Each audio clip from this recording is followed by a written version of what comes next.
headlights carved through the darkness, like twin knives, illuminating nothing but endless asphalt, and the occasional roadside reflector that winked back at Sarah like distant stars. She had been driving for 6 hours straight, her hands cramped around the steering wheel, her eyes burning from staring into the void ahead. The radio had lost signal an hour ago, leaving her with nothing but the steady hum of the engine and the whisper of wind against the windows. She should have stopped hours ago, should have found a motel, grabbed a room, and waited for daylight. But something had kept her pressing forward, some inexplicable urgency that made the thought of stopping feel wrong, dangerous even. The GPS on her phone had died somewhere around mile marker 2047, and she hadn't seen another car for the last 30 minutes. The fuel gauge needle hovered dangerously close to empty, its red warning light casting an ominous glow across the dashboard. Sarah's stomach clenched with the familiar anxiety of being stranded, alone, in the middle of nowhere. She pressed harder on the accelerator, willing the car to carry her just a little further, to some salvation in the darkness ahead. That's when she saw it. A pale yellow glow bleeding through the blackness like a wound in the night. As she drew closer, the light resolved into the harsh fluorescent glare of a gas station, its canopy hanging over 3 ancient pumps like a crude shelter. The building itself was small and weathered, its white paint peeling in long strips that caught the wind and rustled like dead skin. Sarah pulled up to the middle pump and killed the engine. The sudden silence was deafening, broken only by the distant hum of the station's lights and the occasional ping of cooling metal. She sat for a moment, studying the building through her windshield. A hand-painted sign in the window read, "Open 24 hours" in faded red letters, and she could see movement inside, a figure behind the counter, though the details were obscured by the reflection of the fluorescent lights on the glass. The air outside was cold and sharp, carrying the smell of gasoline and something else, something organic and unpleasant, like meat left too long in the sun. Sarah pulled her jacket tighter around herself and approached the pump. The credit card reader was broken, its screen cracked and dark, forcing her to go inside to pay. The door chimed as she entered, a cheerful sound that seemed grotesquely out of place in the oppressive atmosphere of the station. The interior was cramped and cluttered, its shelves lined with dusty snacks and automotive supplies that looked like they hadn't been disturbed in years. The fluorescent lights buzzed overhead, casting everything in a sickly green pallor that made Sarah's skin look corpse-like in the security mirror mounted in the corner. Behind the counter sat a man who appeared to be in his 60s, his face gaunt and deeply lined, his eyes sunken so far into their sockets that they looked like dark holes. He was reading a paperback novel, his finger moving slowly across each line as if he were struggling with the word. When Sarah approached, he looked up with an expression of mild surprise, as if customers were an unexpected interruption to his routine. "Help you?" he asked, his voice a dry rasp that suggested years of cigarettes and neglect. "I need to fill up," Sarah said, nodding toward the pumps outside. The card reader's broken. The man, his name tag read Earl in crooked letters, nodded slowly and reached beneath the counter. His movements were deliberate and careful, like someone performing a ritual he had repeated countless times. "Pump 2? Yeah." Earl's fingers danced across an ancient cash register that looked like it belonged in a museum. The keys made sharp clicking sounds that echoed in the small space. "That'll be $47.50 for a full tank," he said without looking at any display or gauge. "Assuming you've got a standard 15-gallon tank in that little sedan of yours." Sarah felt a chill that had nothing to do with the cold air outside. She hadn't told him what kind of car she was driving and from where he sat. There was no way he could have seen it clearly. "How did you? Been doing this a long time?" Earl interrupted, his lips pulling back in what might have been a smile. His teeth were yellow and uneven, with several gaps that gave his words a slight whistle. "You learn to guess these things." Sarah handed him 3 20s, her hand trembling slightly. Earl's fingers brushed against hers as he took the money, and his skin felt like old leather, dry and cold and somehow wrong. He made change from the register, counting out the bills with the same careful precision he had used with everything else. "You traveling far?" he asked as he handed her the change. "Just passing through." Sarah's voice sounded small and uncertain in the confined space. She wanted to leave, wanted to pump her gas and get back on the road. But Earl's dark eyes held her in place like a physical weight. "Most folks are, this time of night." Earl leaned back in his chair, which creaked ominously under his weight. "Course, some folks never make it as far as they planned." The comment hung in the air between them like smoke, heavy with implications that Sarah didn't want to consider. She forced a laugh that sounded brittle and false. "Well, I'd better get going. Long drive ahead. I'm sure there." Earl picked up his book again, but Sarah could feel his eyes on her as she turned toward the door. "Drive safe now. Never know what you might run into out there in the dark." The door chimed again as she left, and Sarah found herself walking quickly toward her car, her heart pounding against her ribs like a trapped bird. The cold air felt like a reprieve after the oppressive atmosphere inside the station, but the sense of being watched remained. She glanced back at the building and saw Earl's silhouette in the window, motionless and somehow predatory. Sarah fumbled with the gas cap, her hands shaking as she tried to unscrew it. The metal was ice cold against her fingers, and she could see her breath misting in the air. The pump handle felt slick and greasy, as if it hadn't been cleaned in years. As she squeezed the trigger, the gasoline began to flow with a sound like rushing water, and the smell intensified, mixing with that underlying odor of decay that seemed to permeate everything. That's when she heard the footsteps. They were soft and deliberate, circling around the far side of the building. Sarah's grip tightened on the pump handle as she strained to see into the darkness beyond the reach of the station's light. The footsteps stopped, and for a moment, there was only the sound of gasoline flowing into her tank and the buzz of the fluorescent lights overhead. The store had been failing for months, and he'd been drinking heavily. What did they look like? Sarah's voice was barely a whisper. Chen was an Asian man in his 30s, business suit, traveling for work. Walsh was a young woman, blonde hair, probably mid-20s. The sheriff paused, studying Sarah's face. "Why do you ask?" Sarah's hands began to shake as the pieces fell into place. The figure in the darkness, the ruined face and business suit, the desperate plea for help, and Earl sitting behind the counter as if nothing had changed, as if 3 years hadn't passed since that terrible night. "The man I saw," she said slowly. "He was wearing a business suit, and he was asking for help. He said he was sorry, that he didn't mean for it to happen." The sheriff's expression grew grave. "Miss, I think we need to get you to a hospital. You might have carbon monoxide poisoning. Or, no." Sarah's voice was firm now, certain.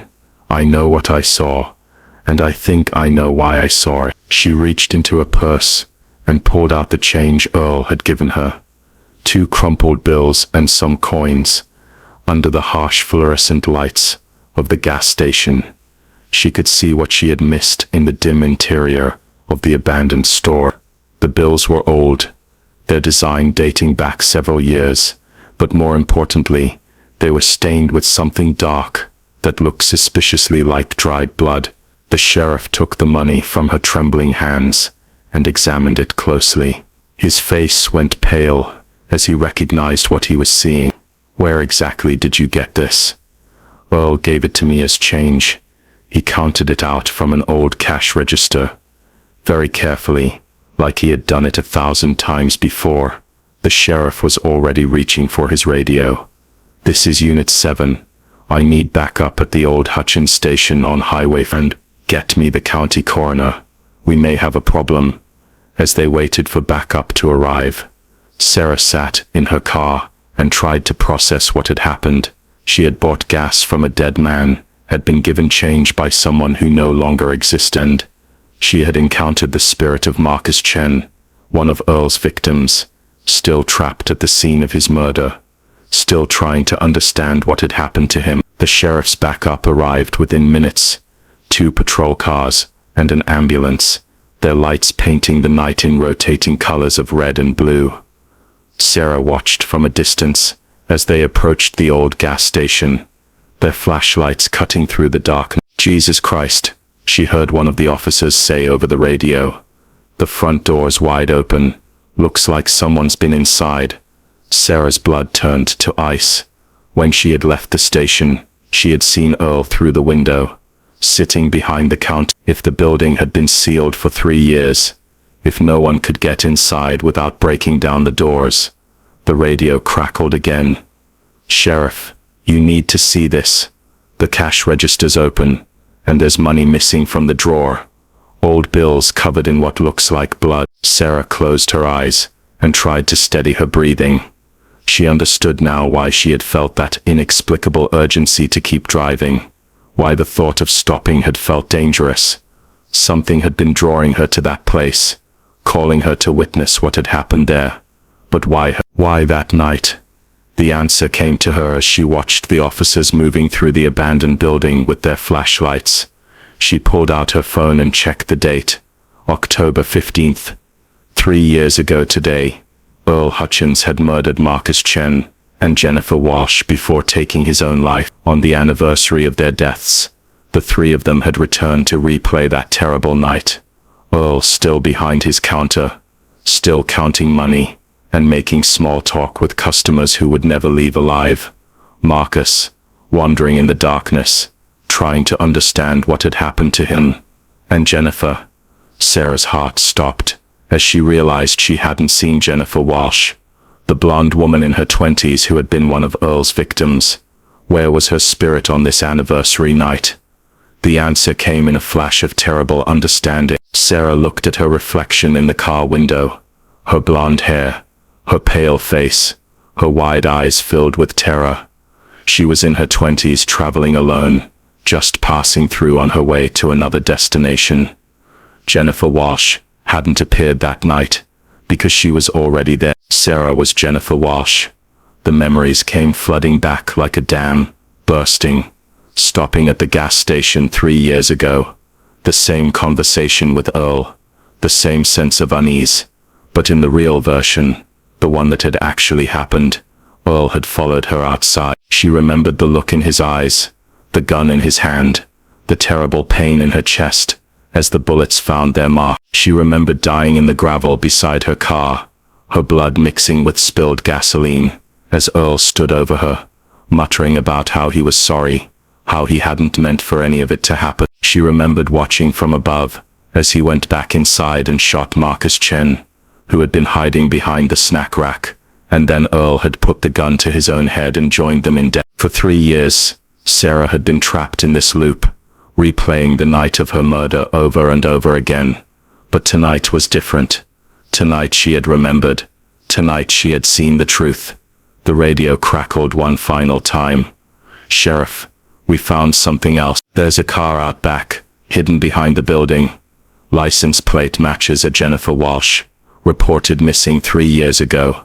Sarah looked down at her hands and saw that they were beginning to fade, becoming translucent in the harsh light of the gas station. The illusion was breaking apart now that she understood what she truly was.